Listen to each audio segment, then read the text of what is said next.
عزیزان گرامی وقار، اللہ تبارک و تعالیٰ نے جو تمہارے پاس وقت عطا کیا ہے، اس وقت کا استعمال کرو، یوٹیلائز کرو اس کو، اور اس کو برباد نہ کرو۔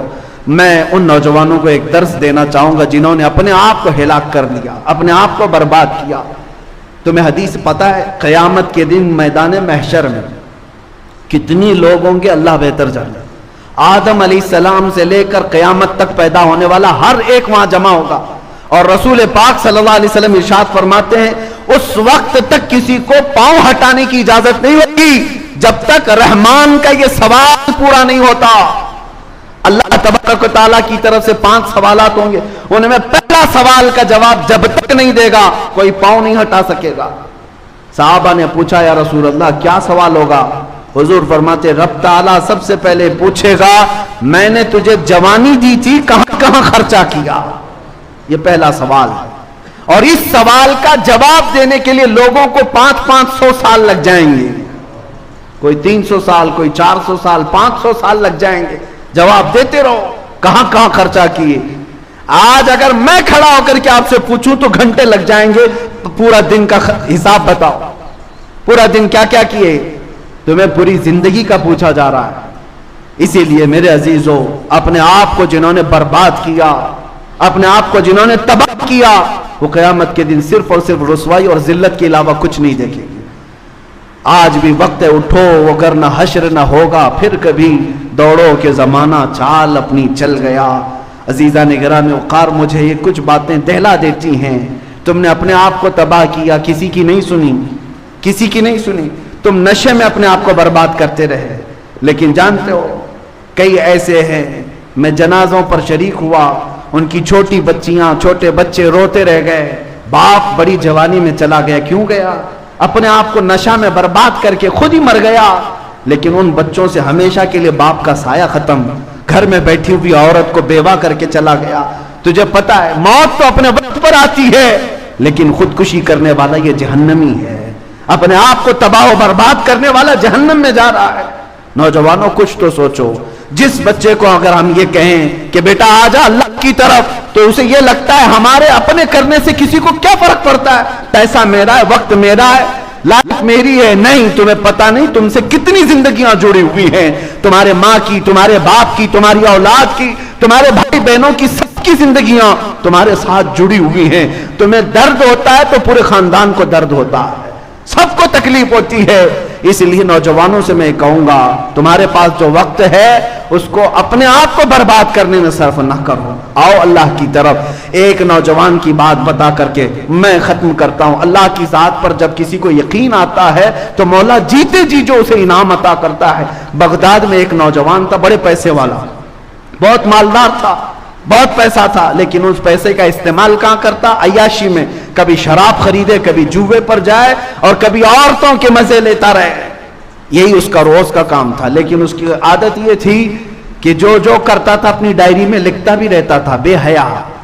جو کیا اس کو لکھ کر کے بھی رکھے، آج میں نے اتنی عیاشی کی ہے، آج یہ کیا، آج زنا کیا، آج فلاں کیا، ڈکا، سب کچھ۔ ایک دن بازار گیا، ایک عورت اسے پسند آئی، اس کو کہا کیا میرے گھر چلے گی آج؟ پیسہ دوں گا۔ تیار ہو گئی، اس عورت کو لے آیا، پیسے پر آج کی رات گزارنی ہے، اس کو بدکاری کرنی ہے۔ عورت کو گھر لے آیا، اور جیسے اس کی عادت تھی عیاشی کی، گھر کو سجایا ہوا تھا، بند کیا، اس خاتون کو اپنے کمرے میں بلایا۔ جیسے ہی وہ عورت آئی تو اس کا پورا بدن کانپ رہا تھا، وہ عورت پیلی پڑی ہوئی تھی۔ پوچھا کیا بات ہے، کس بات کا بخار ہے تجھے، تکلیف ہے؟ وہ عورت کے آنسو چھلک پڑے، کہا میں فاحشہ اور طوائف نہیں ہوں، میں بدکار نہیں ہوں، میں ایک بیوہ خاتون ہوں، میرے 3 بچے پچھلے 4-5 دن سے بھوکے ہیں، مجھے کوئی مارکیٹ میں کام بھی نہیں دیتا، میں کام کر کے بچوں کو کماؤں کھلاؤں۔ آج شدت بھوک کی وجہ سے بازار میں کھڑی تھی اور تو آ گیا، میں نے سوچا تیرے ساتھ چلی جاؤں، کچھ پیسہ مل جائے، بچوں کو تو کھلاؤں، لیکن جب تو اس کام کے لیے ابھار رہا ہے تو میں نے آج تک اپنا دامن صاف رکھا تھا۔ مجھے ڈر یہ آ رہا ہے کہ اللہ دیکھ رہا ہے، میرا رب دیکھ رہا ہے، میں اس کے سامنے بے ستر کیسے ہو جاؤں۔ اس خاتون کے جملے اس کے سینے پر ایسے لگنے لگے، ایسے لگنے لگے۔ اس نے کہا اللہ کی پناہ، جس کے گھر میں کھانے کو 4 دن سے کچھ نہیں، وہ اللہ سے اتنا ڈر رہی ہے، اور میرے گھر میں رزق کی فراوانی ہے اور پھر بھی میں اللہ سے نہیں ڈر رہا. یہ کیسی بات ہے؟ اس کا دل بدل گیا، رونے لگا کہ میں بہت بڑا نکما، بہت بڑا کمینہ، بہت بڑا گنہگار. اس خاتون سے کہا مجھے معاف کرنا، میں تیرے جسم کو چھوں گا بھی نہیں، اور تو اپنے یتیم بچوں کے لیے جتنا لے جا سکتی ہے لے جا میرے گھر سے. اس کو دیا اور رخصت کیا. گھر بند ہونے کے بعد بے چینی بڑھ گئی، بے قراری اتنی بڑھی. گناہوں کی بے قراری بہت بڑی ہوتی ہے. یہ بے چینی جو داغ دھبے لگا چکی ہے انسان کو کچو کے دیتی رہتی ہے. روتا رہا. اس کے بعد اللہ سے کہتا ہے کہ اے اللہ، میں معاف کیے جانے کے قابل اگر نہیں تو آگ بھیج دے اور مجھے جلا دے، اس لیے کہ اتنے گناہ کر چکا ہوں. لیکن میرے عزیزو، وہ مولا ہمارا خالق بھی ہے اور رحمان بھی ہے، وہ ستار بھی ہے، غفار بھی ہے. روتا رہا. اس کے بعد سوچا کہ ساتھ چھوڑ کر کے نکل جاؤں، اور گیا. وہ اپنی ڈائری اٹھایا جس میں روز کے کرتوت خود لکھتا تھا. کاج پھاڑ کے پھینک دوں، اس کے بعد سے مجھے کچھ کرنا ہی نہیں، جینا ہی نہیں. جا کر کے اس نے وہ ڈائری اٹھایا، پنے پلٹ کر کے دیکھ رہا ہے تو کسی میں کچھ لکھا ہوا ہے ہی نہیں، سارے سفید ہیں. جو برسوں سے اپنے گناہ لکھ رہا تھا وہ سب صاف ہیں، کچھ نہیں ہے. وہ گھبرایا، ادھر ادھر تلاشا، اس کو کیا ہو گیا؟ غیب سے ندا آئی، جب کوئی دنیا چھوڑ کر ہمارے پاس آتا ہے، دنیا کی کتاب کو جب ہم مٹا سکتے ہیں، اس کے نامہ اعمال سے بھی سارے سیئات کو بدل سکتے ہیں. رب تبارک و تعالیٰ کی ذات پر جب بندہ یقین کر کے آتا ہے تو مولا اس کی پچھلی زندگیاں سب معاف کر کے اسے ایک صحیح زندگی عطا کرتا ہے. آج میں یہی دعوت دینا چاہتا ہوں، گھبراؤ مت، نا امید نہ ہو، پریشان مت ہو. اگر ہم سے خطائیں ہوئی ہیں سب چھوڑ کر کے آؤ، وہ رحمان کے دروازے ابھی کھلے ہیں. اس کا توکل کا دروازہ بہت بڑا ہے. وَمَن يَتَوَكَّلْ عَلَى اللَّهِ فَهُوَ حَسْبُهُ، جو اللہ پر بھروسہ کر لے اللہ اس کے لیے کافی ہے. قرآن کہتا ہے فَإِن تَوَلَّوْا فَقُلْ حَسْبِيَ اللَّهُ، اگر لوگ منہ پھیر لیں اے رسول آپ کہہ دیں اللہ میرے لیے کافی ہے. قرآن میں اللہ نے سکھایا حسبنا اللہ ونعم الوکیل، نعم المولا ونعم النصیر. جن لوگوں نے کہا اللہ ہمارے لیے کافی ہے، کیا ہی بہترین مددگار ہے، کیا ہی بہترین وکیل ہے. اللہ فرماتا ہے اللہ ان کی ہر بری چیز کو اچھائی میں بدل دے گا، ان کی ہر تکلیف کو اللہ تعالیٰ آسانی میں تبدیل کر دے گا. آج جو لوگ تذبذب کے شکار ہیں، کل کیا ہوگا، پرسوں کیا ہوگا، کچھ نہیں ہوگا. اگر تمہارا عمل بالکل اللہ اور اس کے رسول کی فرمان کے مطابق ہے تب پھر اللہ کے حوالے کر دو سارے کام. اب جیسے کچھ لوگوں کو گھروں میں بڑے ٹینشن ہیں، بڑے مسائل ہیں، روز ہمارے پاس یہ مسائل آتے رہتے ہیں. گھر میں برکت ختم ہو گئی ہے، اس کو دکھایا اس کو دکھایا تو بتاتے ہیں کہ کھڑکی یہاں نہیں ہونا چاہیے تھا، واستو پرکار سے گھر نہیں بنا ہے. ہاں پورا کچن توڑ کر کے بنانا ہے، ٹوائلٹ اٹھا کر اتر رکھنا ہے. میں کہتا ہوں تم اپنے گھر میں 1000 کھڑکیاں کھول لو، برکت ہوا سے نہیں آتی، برکت موسم سے نہیں آتی. اللہ قرآن میں فرماتا ہے ما یفتح اللہ للناس من رحمت فلا ممسک لها، اللہ جس کے لیے اپنی رحمت کھول دے اسے کوئی بند نہیں کر سکتا. وما یمسک فلا مرسل لہ، اور اللہ جس کے لیے بند کر دے کوئی اس کا دروازہ کھول نہیں سکتا. اللہ رب العزت قادر مطلق ہے، تمہاری کھڑکیاں ادھر ادھر ہونے سے نہیں، تم اپنا عمل صحیح کر لو گھر کے اندر. اور اس کے بعد میرا چیلنج ہے کوئی کھڑکی بھی نہ ہو، دروازہ بھی نہ ہو. حدیث پاک میں ہے اللہ پر بھروسہ کرنے والا 70 دروازوں کے اندر بھی بیٹھے مولا اسے پتھر سے بھی رزق عطا فرمائے، پتھر سے بھی اس کے لیے رزق کھول دے گا. اور یہ بھی حدیث پاک میں ہے اگر کوئی بندہ اللہ کی ذات پر بھروسہ کر کے اپنے آپ کو چھپانا چاہتا ہے، حضور فرماتے 70 دروازوں کے اندر بھی ہوگا مولا اس کی محبت پوری کائنات کے دلوں میں ڈالتا. یہ تمہارے ذریعے سے نہیں ہوتا، تمہارے توکل اور یقین سے. اللہ کی ذات پر یقین رکھو. یہ تمام چیزوں کے ذریعے نہ برکت آتی ہے نہ برکت جاتی ہے، تمہارے اپنے عمل کی طرف توجہ کرو، تمہارے عمل کی طرف توجہ ضروری ہے. نبی پاک صلی اللہ تعالی علیہ وسلم کی بارگاہ میں چلو. ایک دن حضرت فاطمہ کے گھر گئے. حسنین کریمین چھوٹے تھے، بھوکے تھے، رو رہے تھے. حضرت فاطمہ سے پوچھا کیوں رو رہے ہیں بچے؟ کہا بھوک کی وجہ سے رو رہے ہیں، گھر میں کوئی چیز نہیں ہے، فاقہ ہے۔ نبی پاک صلی اللہ تعالیٰ علیہ وسلم نے فرمایا فاطمہ نہ گھبرا، تیرا باپ اپنے ہاتھ سے محنت کر کے لائے گا اور تیرے بچوں کو کھلائے گا۔ خود رسول پاک صلی اللہ تعالیٰ علیہ وسلم مدینے میں نکلے اور چلتے چلتے نواحِ مدینہ میں، مدینے کے خارج میں ایک باغیچہ تھا، اس میں چلے گئے۔ باغیچے کے مالک سے کہا کیا میں تیرے باغیچے میں مزدوری کروں تو مجھے اس کی کچھ اجرت دے گا؟ باغیچے کے مالک نے منظوری بھری، کہا کہ ٹھیک ہے میں تیار ہوں، مزدوری کر سکتے ہو، دیکھو میرے باغیچے کے درختوں کو پانی سینچنا ہے، پانی پلانا ہے، تم 1 ڈول پانی بھر کر کے ڈالو گے، میں 2 کھجوریں اجرت میں دوں گا۔ کنویں سے کھینچ کر کے 1 ڈول پانی بھرنا اور ایک درخت پر ڈالنا اور اس کی اجرت پر صرف 2 کھجوریں۔ نبی رحمت سید العالمین طٰہٰ و یاسین، ہم غریبوں کے آقا جن کے ہاتھ میں مولا نے سارے خزانوں کی کنجیاں تھیں، انہوں نے 2 کھجوروں کی اجرت پر یہ کام کو قبول کر لیا۔ گئے خود اپنے ہاتھ سے کنویں میں ڈول ڈالتے، پانی بھرتے، کندھوں سے اٹھاتے اور لے جا کر کے درخت کو پانی ڈال کے آتے۔ اس پر 1 ڈول پر وہ باغیچے کا مالک 2 کھجوریں دیتا تھا۔ 3 ڈول میرے آقا صلی اللہ علیہ وسلم نے ڈالے، 6 کھجوریں لی۔ 4تھا ڈول جیسی ہی کنویں میں ڈالے، رسی ٹوٹ گئی، ڈول گر گیا کنویں کے اندر، رسی الگ ہو گئی۔ اس بات پر وہ باغیچے کا مالک اتنا غصے میں آیا کہ ہاتھ اٹھا کر حضور پاک صلی اللہ علیہ وسلم کو لگا دیا، کہا تمہیں کام کا طریقہ نہیں معلوم؟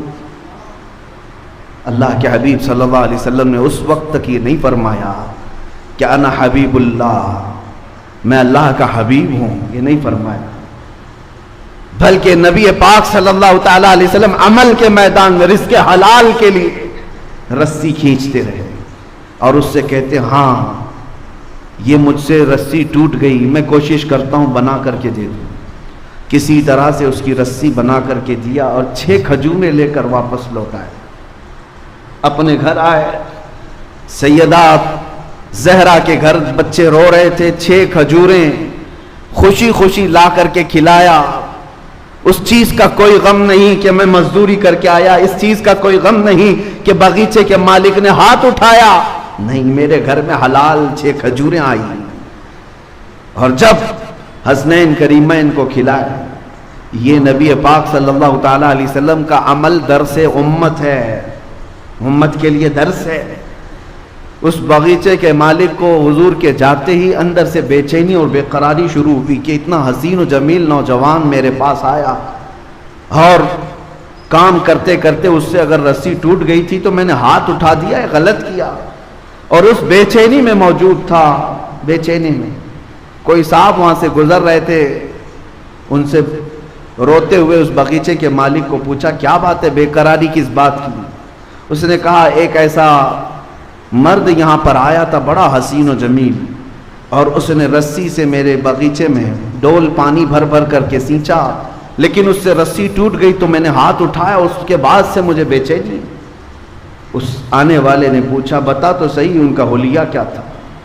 حلیہ بتانے والے جو بتاتے تھے، اللہ اکبر، سنتے ہی ساننے والے ہیں، وہ صحابی رسول تھے، رو پڑے، کہا نادان تجھے پتہ نہیں وہ سید الانبیاء ہیں، وہ رسول خدا تھے جن پر تو نے ہاتھ اٹھایا۔ وہ نہیں جانتا تھا، وہ پہچانتا نہیں تھا۔ اس نے کہا اتنی بڑی شخصیت پر میں نے ہاتھ اٹھایا تو اس ہاتھ کی ضرورت نہیں، تلوار لیا اور اپنے ہاتھ کو مونڈھے سے کاٹ دیا، کہا مجھے اس ہاتھ کی ضرورت نہیں۔ عزیزان گرامی وقار، حضرت شہاب الدین قلیوبی رحمۃ اللہ علیہ نے اس کو لکھا ہے۔ یہ اس لیے میں تمہارے سامنے عرض کر رہا ہوں کہ جو نوجوان اپنے گھر بیٹھ کر کے یہ سوچتے ہیں کہ سب اللہ کی طرف سے آ جائے گا، یا کبھی کاموں کو دیکھ کر کے یہ کہتے ہیں میرے سٹیٹس کے برابر کا کام نہیں ہے، یہ میرے سٹینڈرڈ کا کام نہیں ہے، ان نوجوانوں کے لیے بہت بڑا درس ہے جو پوری کائنات کے آقا و مولا جن کے ہاتھوں میں خزانوں کی کنجیاں ہیں، وہ کسی باغیچے میں مزدوری کر کے 2 کھجوریں لا سکتے ہیں۔ اے نوجوانوں، حلال کام کو کبھی ہلکا مت سمجھنا، آج بھی مدینہ طیبہ میں زیارتوں پر جاؤ تو ایک باغیچہ وہاں آج بھی موجود ہے جس کی زیارت لوگ کرواتے ہیں. وہ ایک یہودی کا باغیچہ تھا جس میں دن بھر مولا علی کرم اللہ وجہہ الکریم مزدوری کیا کرتے تھے, اور پھر وہاں سے بھی 2 درہم یا 3 درہم اس زمانے کے اجرت پر گھر لے کر کے آتے تھے. وہ شیر خدا, فاتح خیبر, اسد اللہ الغالب اگر مزدوری کر کے باغیچے میں گھر چلاتے ہیں تو آج کے نوجوانوں کو کیا ہے؟ اسی لیے میرے عزیزو, توکل کا مطلب یہ ہے کہ عمل کرو اور اللہ کی ذات پر یقین رکھو, اللہ کی ذات پر یقین رکھو. اور آج ان تمام چیزوں پر تو بھروسہ ہونے لگ گیا, اللہ کی مدد پر کیوں نہیں؟ وہ صحابہ کیوں یقین رکھتے تھے جانتے ہیں؟ اس لیے کہ اللہ کی ذات پر انہیں یقین اس لیے تھا کہ اس کے ہر فرمان پر وہ عمل کی کوشش کرتے. انہیں دیکھو, چھوٹی یعنی 50 سال کے شراب کی عادت جن کو تھی, ایک فرمان رسول آیا مدینے میں, سارے لوگوں نے اپنے مٹکے توڑ دیے, اپنے پیالے توڑ دیے, جو منہ تک لگا چکے تھے وہ بھی پھینک دیے. نہیں, اب رسول اللہ کا فرمان آ گیا ہے. جب اس طرح کا عمل ہو, اللہ اس کے رسول کے بعد پھر کچھ نہیں کرنا. پھر دیکھو اللہ کی ذات پر بھروسہ. قرآن کہتا ہے وَمَن يَتَوَكَّلْ عَلَى اللَّهِ فَهُوَ حَسْبُهُ, جو اللہ پر بھروسہ کرے اللہ اس کے لیے کافی ہے, اللہ اس کے لیے کافی ہے. وہ کہاں سے کیسے حفاظت کرتا ہے پھر دیکھنا تم. صدیق اکبر رضی اللہ تعالیٰ عنہ فرماتے ہیں غار ثور میں جب نبی پاک صلی اللہ علیہ وسلم کے ساتھ وہ موجود تھے 3 دن تک, کفار مکہ یہاں تک پہنچ گئے تھے. حضرت ابو بکر کہتے ہیں میں آسانی سے ان کی گردنیں دیکھ رہا تھا, وہ سب غار کے قریب آ گئے تھے. اگر وہ اپنے پیروں کو اٹھا دیتے, پنجوں کے بل کھڑے ہو جاتے تو ہم دونوں انہیں نظر آ جاتے, کافروں کو نظر آ جاتے. اتنے قریب تک آ گئے. تب حضرت ابو بکر صدیق کہتے ہیں مجھے گھبراہٹ ہوئی, بے چینی ہوئی کہ اگر یہ پنجوں کے بل کھڑے ہو کر کے دیکھ لیں غار میں ہم نظر آ جائیں گے. نبی پاک صلی اللہ تعالیٰ علیہ وسلم سے اس وقت انہوں نے کہا تھا اب کیا ہوگا یا رسول اللہ. تب میرے آقا صلی اللہ علیہ وسلم نے جو جملہ فرمایا اس کو قرآن میں بھی ارشاد فرمایا. مولا کہتے ہیں میرے آقا لا تحزن ان اللہ معنا, ابو بکر گھبرا مت, اللہ ہمارے ساتھ ہے. یہ جملہ ایسا ہے جو پوری زندگی گزارنے کے لیے کافی ہے. بے شک اللہ ہمارے ساتھ ہے. حضرت ابو بکر صدیق فرماتے ہیں پوری زندگی بھر اس جملے کی وجہ سے مجھے کبھی کسی طاقت سے خوف نہیں آیا, کبھی کسی طاقت سے خوف نہیں آیا. وہ زمانہ بھی یاد کریں جب آپ خلافت پر فائز تھے, ایک ہی ساتھ 3 محاذ پر لڑ رہے تھے. حضرت اسامہ بن زید کا لشکر بھی روانہ کر رہے ہیں, جو زکوٰۃ کے منکرین تھے ان سے بھی لڑ رہے ہیں, مسیلمہ کذاب جو نبوت کا جھوٹا دعویٰ کیا اس سے بھی لڑ رہے ہیں. ایک ہی موسم میں پورا مدینہ خالی ہے. حضرت عمر آ کر کے کہنے لگے حضرت ابو بکر سے کہ صدیق اکبر ایک ایک کام اسٹیپ بائی اسٹیپ کرتے ہیں یہاں, ورنہ مدینے میں کیا ہو جائے گا. حضرت ابو بکر صدیق رضی اللہ تعالیٰ عنہ فرماتے ہیں اللہ تبارک و تعالیٰ نے جو مجھے طاقت دی ہے میں اپنی عمر کے کم حصے میں ہر کام کو مکمل کرنے کے لیے اس وقت تک اترا رہوں گا چاہے مدینے والوں کے رانوں کی چمڑیاں بھی اتر جائیں. یہ توکل یقین تھا کہ اللہ تبارک و تعالیٰ میری مدد فرمائے گا. حضرت عمر کہتے ہیں اس دن مجھے اندازہ ہو گیا کہ حضرت ابو بکر کے سینے کو اللہ نے کتنا مضبوط کیا. یہی ایمان ہے میرے عزیزو, یہی توکل ہے. آؤ نبی پاک صلی اللہ تعالیٰ علیہ وسلم کے فرامین کو یقین کے ساتھ عمل کر لینا, اس کے بعد پھر زندگی کا لطف بھی کچھ اور ہوتا ہے. آپ نے دیکھا ہوگا میں سورہ بقرہ کی تفسیر برسوں سے کرتا ہے, آپ کو بھی پتا ہے, یہاں پر تفسیر بھی ہوئی. سورہ بقرہ گائے کا نام ہے نا, بقرہ گائے کو کہتے ہیں اور اس سورہ کا نام ہی گائے. واقعہ جو پیش آیا تھا بنی اسرائیل میں, ایک آدمی مالدار آدمی قتل ہو گیا تھا اور قاتل کو ڈھونڈنا تھا کون مرڈر کیا ہے. حضرت موسیٰ علیہ السلام کے پاس قوم آئی, کہا کہ اس کا قاتل کون ہے معلوم کیجئے. اللہ سے انہوں نے دعا کی تو اللہ نے فرمایا ایک گائے ذبح کرنے کے لیے کہو. کیسی گائے چاہیے تھی؟ ایسی گائے جو کسی نے پالا نہ ہو, ایسی گائے جو دیکھنے میں پیلے رنگ کی ہو, آنکھوں پر بھا جاتی ہو, خوبصورت ہو, نہ کبھی کسی کھیتی میں کام کی ہو. اس طرح کی گائے اللہ نے قرآن میں فرمایا وہ ذبح کریں. اور اس کی پونچھ لے کر کے وہ مرے ہوئے آدمی کو مارے, وہ خود زندہ ہوگا, بتائے گا اسے کون قتل کیا. یہ اللہ کا امتحان بھی تھا. ایک آدمی قتل ہوا ہے, اس کو جانچنے کے لیے گائے کا کیا تعلق ہے. یہاں پر بھی میرے عزیزو یہ تعلق ڈھونڈنا تمہارے اور ہمارے کاموں میں ہو سکتا ہے, اللہ کے کاموں میں نہیں. تم یہ نہ پوچھو کہ اس کام کا اس سے کیا تعلق. بہرحال میں واقعہ شارٹ میں بتا رہا ہوں, یہ گائے ان کو کہاں ملنی تھی, ڈھونڈنا تھا. اتفاق ایسا اسی زمانے میں ایک نیک آدمی, اس کا ایک چھوٹا بیٹا تھا, بیوی تھی, گھر چھوٹا سا تھا, چھوٹی سی فیملی, لیکن وہ بندہ بڑا پرہیزگار. اچانک بیمار ہوا. اس کے گھر میں کوئی چیز نہیں تھی سوائے ایک گائے کے بچیا. ایک گائے کی بچیا تھی, چھوٹی سی تھی. اس نے دیکھا کہ بیماری اس کی بڑھتی جا رہی ہے اور مرنے کے قریب آ گیا. میری بیوی اور بچے کی دیکھ بھال کون کرے گا, ہم تو انویسٹ کر کے چلے جائیں یا نامینیٹ تو کر دیں, بیوی کے نام اتنی جائیداد, بچے کے نام اتنی جائیداد, فلاں بینک میں کچھ رکھ کر کے جائیں. لیکن اس اللہ والے نے اس گائے کی بچیا کو اٹھایا اور جنگل میں لے گیا. جنگل میں لے جا کر کے چھوڑ کر کے اللہ کو پکارتا, اے اللہ تیرے سے بہتر حفاظت کرنے والا کوئی نہیں. میری موت کے آثار قریب نظر آ رہے ہیں اور میرے گھر میں میرا بچہ چھوٹا ہے. میں یہ گائے کی بچیا تیرے حوالے کر رہا ہوں, جب میرا بیٹا جوان ہو جائے تو تو اسے یہ لوٹا دینا. یہ توکل کا اعلیٰ درجہ ہے. جنگل میں لے جا کر چھوڑنے کی کیا ضرورت, میدان میں ہی چھوڑ دیتا, وہ گائے ادھر ادھر چرتی پلتی.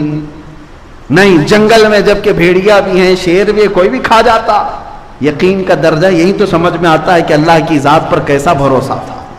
چھوڑ کر کے چلا آیا اپنے گھر, اپنی بیوی کو بتایا میں جنگل میں اللہ کے نام پر ایک گائے چھوڑ آیا ہوں, جب میرا بیٹا جوان ہو جائے تو اسے کہنا جا کر کے اللہ سے وہ مانگ لے.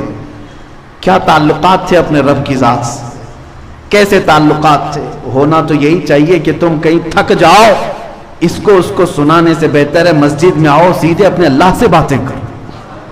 اللہ کو سناؤ کہ مولا میں تیرا بندہ ہوں, تو میرا خدا ہے, میں جاؤں تو اس کے ہاں کیوں جاؤں, تیرے دربار میں آتا ہوں.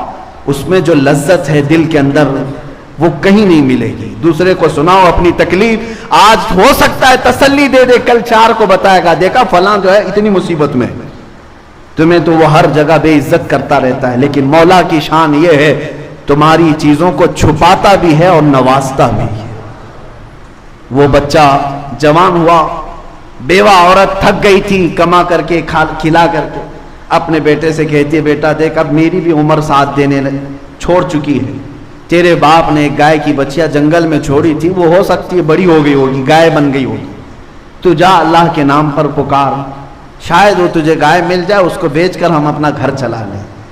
یہ نوجوان جنگل میں گیا اور پکارنے لگا, یا رحمان, اے اللہ میں فلاں کا بیٹا ہوں, میرے باپ نے تیرے حوالے ایک گائے کی بچیا کی تھی اور تیری حفاظت میں چھوڑ کر گیا تھا, اب میں جوان ہو گیا ہوں, وہ گائے مجھے لوٹا دے. جنگل میں وہ پکار رہا تھا, اچانک دیکھا ایک بہت ہی صحت مند گائے اس کے سامنے آنے لگی. یہ وہی گائے تھی جو بالکل پیلے رنگ کی تھی, یہ وہی گائے تھی جو نہایت دیکھنے میں خوبصورت تھی اور نہ کسی کی پالی ہوئی تھی نہ کسی کی کھیت میں جوتی ہوئی تھی. یہ اس نوجوان کے ہاتھ میں آئی, لے آیا, ماں سے کہا گائے مل گئی, اور ماں نے کہا ٹھیک ہے جاؤ بازار میں بیچ دو اس کو. اللہ کی ذات پر ایک بندہ توکل کر کے گیا ہے, اپنے بیٹے کو اپنی گائے کی بچیا کو حوالے کر کے گیا, اور مولا بدلے میں کیا دیتا ہے لوگوں کو یقین نہیں ہے. کیا رب تعالیٰ اس کو لوٹا کر دیتا ہے, خالی گائے لوٹا کر دے دیا حفاظت کے ساتھ؟ نہیں, گائے جب آئی تو ماں نے کہا بازار میں بیچ دینا. کتنی میں؟ ماں نے کہا 6 درہم میں بیچ دو, اتنے ہمیں ضرورت ہے, لیکن جتنے پر سودا طے ہو جائے پہلے مجھ سے بات کرنا. وہ بازار میں گیا, 2 لوگ آئے, پوچھا کتنی قیمت ہے, کہا 6 درہم. اس لڑکے نے 6 درہم قیمت بتائی. خریداروں نے کہا نہیں ہم 12 درہم میں خریدیں گے. یہ تو پہلی مارکیٹ ہے, ڈبل میں سامنے والا خرید رہا ہے, گھٹا کر کے لیا جاتا ہے. تو نوجوان لالچ میں بیچ تو سکتا, مگر وہ ایک صالح کا بیٹا تھا, کہا میں اپنی ماں سے پہلے بات کروں گا پھر بیچوں گا. آیا, ماں سے کہا میں تو 6 میں تیار تھا لیکن سامنے والے 12 میں خریدنا چاہ رہے ہیں. ماں نے کہا ٹھیک ہے جاؤ اب 12 اس کی قیمت لگاؤ. وہ تو چلے گئے, دوسرے 2 آئے, کہا کتنے کی ہے, 12 درہم کی. انہوں نے کہا ہم 24 میں خریدیں گے, ہم 24 میں خریدیں گے یہ گائے کو. اس نے کہا نہیں, میں اپنی ماں سے بات کر کے آتا ہوں. گیا اور ماں سے کہا عجب معاملہ ہے, میں 12 لگا رہا ہوں, وہ 24 مانگ رہے ہیں, 24 پہ لینا چاہ رہے ہیں. تو ماں نے کہا بیٹا اب کی بار جا, قیمت مت لگا, جو آئیں گے خریدنے کے لیے ان کا ہاتھ پکڑ لینا اور پوچھنا میرے گائے کی کیا قیمت ہے, تم ہی بتاؤ. ماں سمجھ چکی تھی, ماں سمجھ چکی تھی. بیٹے نے پوچھا ایسا کیوں؟ ماں نے کہا بیٹا وہ خریدار نہیں ہے, وہ اللہ کے فرشتے ہیں, وہ اللہ کے فرشتے ہیں جو ہماری ہدایت کے لیے آئے. یہ گیا, اب کی بار جا کر کھڑا ہی تھا کہ پھر دو آئے. کہا گائے کتنے کی؟ یہ گیا ان کو پکڑ لیا اور کہا آپ ہی بتاؤ میرے گائے کی قیمت کیا ہے. ان لوگوں نے کہا اے نوجوان تیری گائے 6 درہم 12 درہم کی نہیں ہے, انتظار کر, ایک جماعت ابھی یہ گائے ڈھونڈنے کے لیے آئے گی, اسے ضرورت ہے اس گائے کی. اور قیمت کیا؟ کہا وہ جماعت جب آئے گی تو قیمت بتانا, اس گائے کی چمڑی اتار کر کے اس میں جتنا سونا چاندی بھر جائے وہ اس گائے کی قیمت. نوجوان ہکا بکا رہ گئے, کیا گائے کی یہ قیمت ہو سکتی ہے؟ انہوں نے کہا ہاں ہو سکتی ہے, اللہ جب دلانے پر آئے اس سے بھی زیادہ عطا کرے. اللہ کی ذات پر تیرا باپ بھروسہ کر کے گیا تھا نا, اللہ کی ذات پر چھوڑ کر گیا تھا, اور اللہ جب بدلے میں دیتا ہے تو صرف وہ چیز نہیں دیتا بلکہ اس سے کئی درجے گنا بڑھا کر کے عطا فرماتا ہے. میرے عزیزو, وہ جماعت آئی اور دیکھا گائے ہوں بہو وہی ملی ہے جس کا ان کو حکم تھا. انہوں نے پوچھا یہ گائے ہمیں تو چاہیے ہی. اس نوجوان نے کہا قیمت معلوم ہے؟ پوچھا کیا ہے؟ کہا اس گائے کو ذبح کر کے اس کی چمڑی بھر کے سونا چاندی. وہ سب ہکے بکے رہ گئے, اتنی قیمت؟ کہا اتنی قیمت ہے اس گائے, ان کو لینا ہی تھا. اب دیکھیں اللہ تبارک و تعالیٰ کے سارے کام مقدر پر کس طرح ہوتے ہیں. وہ جماعت اتنی کیوں فکر مند تھی, ان کو کیوں چاہیے تھا کہ وہ قاتل کون ہے پتا چلے. ایک آدمی کا مرڈر ہو گیا, مر گیا, اور قاتل کو ڈھونڈنے کے لیے اتنی فکر کیوں؟ وجہ یہ تھی کہ مرا ہوا آدمی اس کا مال تھا, اور مال کے لفڑے آپ کو پتا ہے, یا تو قاتل ہڑپنے والا تھا یا یہ جماعت ہڑپنے والی تھی کہ اس کا پیسہ ہم سب کو مل جائے. اب جا کر کے شارحین فرماتے ہیں وہ تیار تو ہو گئے قیمت دینے کے لیے, لیکن فیصلہ کیا کون دے گا یہ پیسہ؟ قاتل کو ڈھونڈنے کے لیے کس کا پیسہ لگایا جائے گا؟ تو طے یہ ہوا کہ مرا ہوا جو آدمی ہے اسی کے پیسوں سے یہ خریدا جائے. اب جا کر کے انہوں نے اس مرے ہوئے آدمی کی پراپرٹی جائیداد سب جمع کی, تب جا کر کے اتنی ہی قیمت بنی جتنا اس گائے کی کھال میں سونا چاندی ہے. لالچ کرنے والوں کو ان کا انجام, یعنی وہ قاتل, یہ انہوں نے قیمت دے دی, گائے خرید لی, ذبح کر کے پونچھ ماری, اور وہ یقیناً زندہ ہوا مرا ہوا آدمی, اور اٹھا اور اس نے کہا میرا چچیرا بھائی مجھے مارا تھا, وہ قاتل ہے. وہ بھی گرفتار ہوا, مال بھی گیا, اور وہ خالی ہاتھ رہے. لیکن اللہ کی ذات پر ایک صالح بندہ جو توکل کر کے گیا تھا, جنگل میں بچیا چھوڑ گیا تھا, مولا کریم نے بچیا تو اس کو واپس دلائی, لیکن ظالموں کو ان کے کام کے انجام تک پہنچا کر صالحین کے گھر کو اللہ تعالیٰ آباد بھی فرماتا ہے. اسی لیے حدیث پاک میں اگر تمہارا باپ اللہ کی ذات پر توکل کرتا ہے تو 7 نسلوں تک اللہ اس کا فائدہ پہنچاتا ہے. صالحین اگر گھر میں ہو 7 پشتوں تک اس کا فائدہ ہوتا ہے. اللہ کی ذات پر ایک صحابی تجارت پر جا رہے تھے, ان کی بیوی حاملہ تھی. بیوی نے کہا ابھی اس حالت میں جا رہے ہو, بچے کی ولادت کے دن قریب ہیں, یہ بچہ ہے پیدا ہونے والا ہے, کس کے حوالے کر جا رہے ہو؟ صحابی اس خاتون کے اپنی بیگم کے پیٹ پر ہاتھ رکھتے اور کہتے ہیں یہ بچہ تو اللہ کے حوالے ہے, توکلت علی اللہ, اللہ کی ذات پر میں نے چھوڑ دیا ہے, گھبرا مت میں جلدی آ جاؤں گا تجارت سے. گئے, وہ تجارت پر گئے, اور ادھر بچے کی ولادت ہونے سے پہلے ہی خاتون کا انتقال ہو گیا. درد ذہ میں, ولادت کے درد میں وہ برداشت نہ کر سکی, انتقال ہو گیا. لوگ لے گئے قبرستان میں دفن کر کے آ گئے. ان کو جب خبر ملی تو وہ جلدی اپنا سامان لپیٹ کر واپس پہنچے. بڑا غم ہوا کہ بیگم نے کہا تھا اس حالت میں چھوڑ کر مت جاؤ. کاش میں ہوتا تو کچھ سہارا تو ہوتا. لیکن بہرحال غم کے عالم میں وہ قبرستان پہنچے اپنی بیوی کی قبر پر. جب وہاں قبر کے پاس پہنچے تو قبر کھلی ہوئی تھی اور ایک بچے کے رونے کی آواز آ رہی. 3 دن گزر چکے. اب انہوں نے قبر کی مٹی ہٹائی تو دیکھا ایک صحت مند بچہ وہاں پر ہاتھ پیر مار رہا اور چیخ رہا ہے, اور ان کی بیوی کی لاش بھی موجود ہے. انہوں نے بچے کو اٹھایا اور پوچھا یہ بچہ اس قبرستان میں قبر میں کہاں سے؟ غیب سے ندائی, اے بندے کیا جانے کے وقت تو نے اس بچے کو ہمارے حوالے نہیں کیا تھا؟ اس کی حفاظت اللہ تعالیٰ نے فرمائی تیرے آنے تک. عزیزان گرامی وقار, اللہ کی ذات پر توکل اور یقین کرنے والے بندوں کو اللہ کبھی تنہا نہیں چھوڑتا, کبھی انہیں ضائع ہونے نہیں دیتا. امتحانات کی گھڑیوں سے گزارتا ہے مگر اللہ ہر گھڑی تمہارے ساتھ ہے. قرآن میں اللہ فرماتا ہے کان حقا علینا نصر المؤمنین, ہم نے اپنے اوپر لازم کر لیا ہے کہ ایمان والوں کی مدد کریں گے, ایمان والوں کی مدد کریں گے. تمہیں کس قدر یہاں پر فراوانی ہے تم نے کبھی اندازہ کیا؟ اس رحمان کے جلوے تم نے دیکھے اس کائنات کے اندر؟ پیدا ہونے سے لے کر موت تک وہ ہماری حفاظت فرما رہا ہے ہر گھڑی.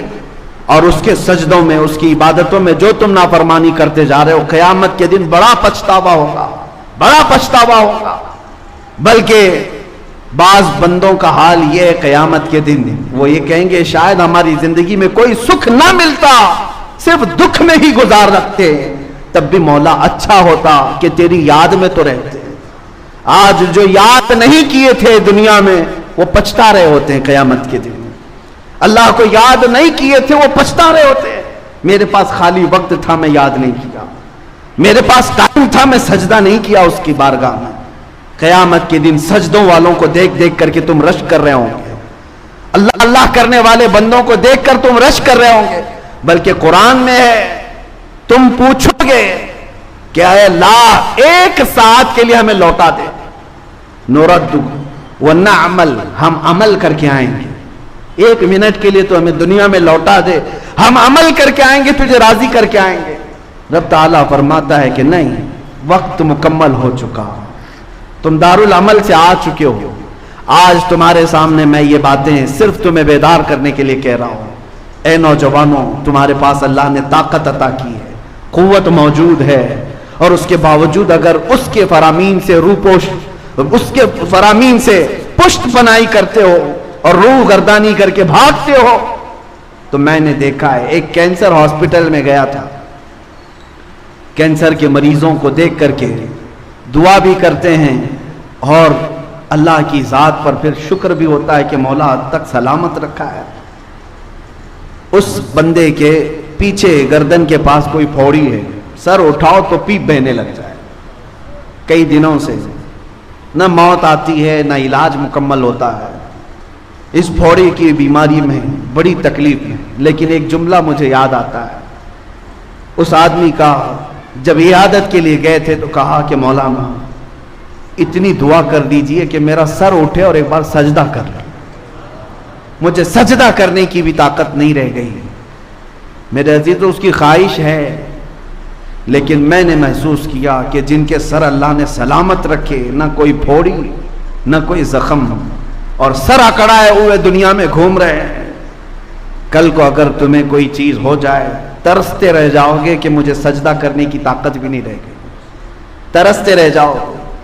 تمہیں اندازہ نہیں ہے میرے عزیز ہو, کچھ لوگوں کو ہم نے بستر پر دیکھا ہے زبان بھی ہلنا بند ہو چکی ہوتی, زبان بھی نہیں ہل پاتی, اور ان کی شدت سے یہ خواہش ہوتی ہے زبان ہلے تو اللہ اللہ کروں, اس کے علاوہ کوئی ہے ہی نہیں ذات جو ہمیں ان تمام چیزوں سے نجات دے دے.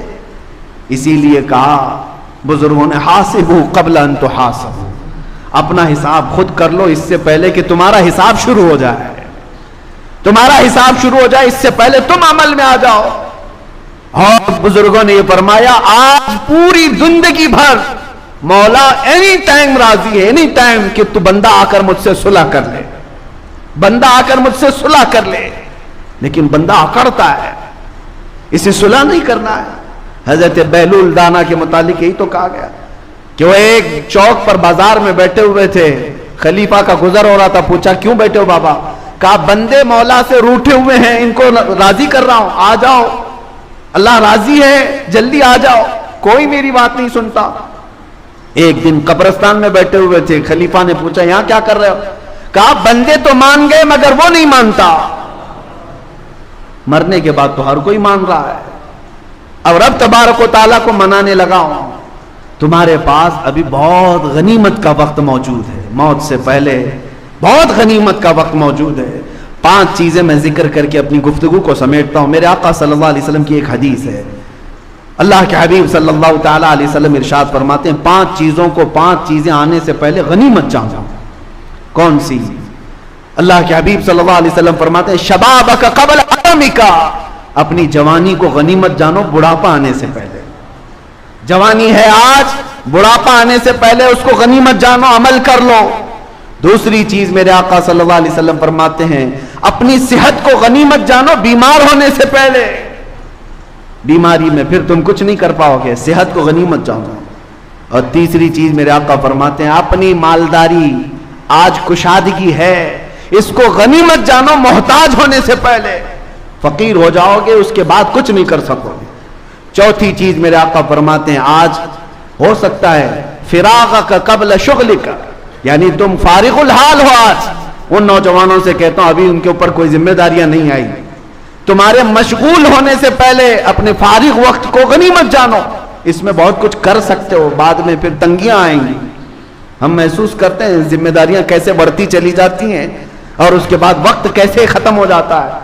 نوجوانوں کو احساس نہیں ہوتا ان کے پاس کتنا وقت باقی ہے, نہ بیوی کا نہ بچوں کا, کسی کا نہیں ہے, چھوٹے موٹے کام ہیں, لیکن اس کو یہ انجوائمنٹ میں گزار رہے ہیں.